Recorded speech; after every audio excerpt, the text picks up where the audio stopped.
Imbes nga mag-celebrate unta sa pag-blessing sa bag-ong gitukod nila nga balay, naputos sa kaguol ang pamilya ni Rogelio Garcia.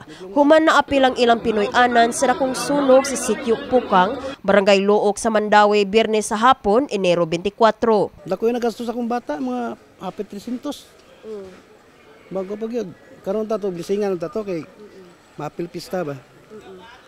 Yung sao naman kay wala na. Mga alas 5 siguro to na niyagit na nga ay sunog. Muto pagkuhan ako, ayaw mo karatol na, tanaw na to, asa dapit.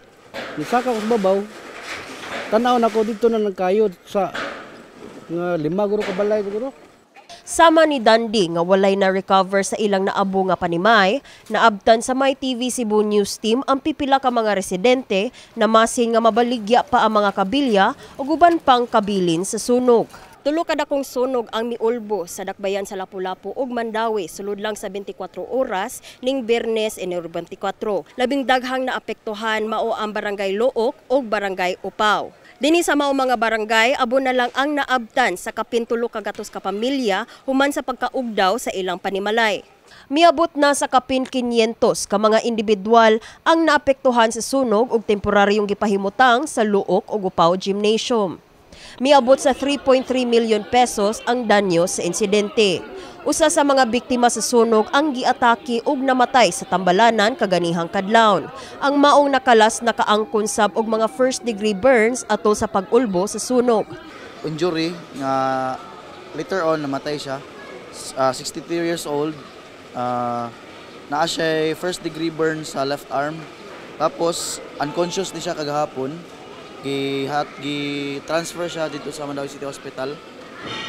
Gitabang, gi-revive, tapos pagka as of alas 2:30 sa kadlawon, gi-pronounce siya dead. Nagkanayon ang investigador sa Mandaue City Fire Station nga si FO1 Neil Ayan Amancio nga dakong hagit sa ilang operasyon maong kahagipot sa dalan nga may resulta sa dulan duha ka oras nga pagkumbati nila sa sunog. Ang challenge gyud namo sa sunog kagahapon is ang area.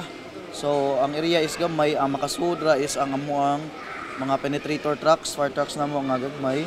Ang mga agko namo ang mga Rosenbauer nga mga tanker nara sa gawas. So ang among gibuhat nag-push relay na lami. Kami nagsuporta sa mga tubig, ang katong nakauna nakasud, sila makumbati sa kayo.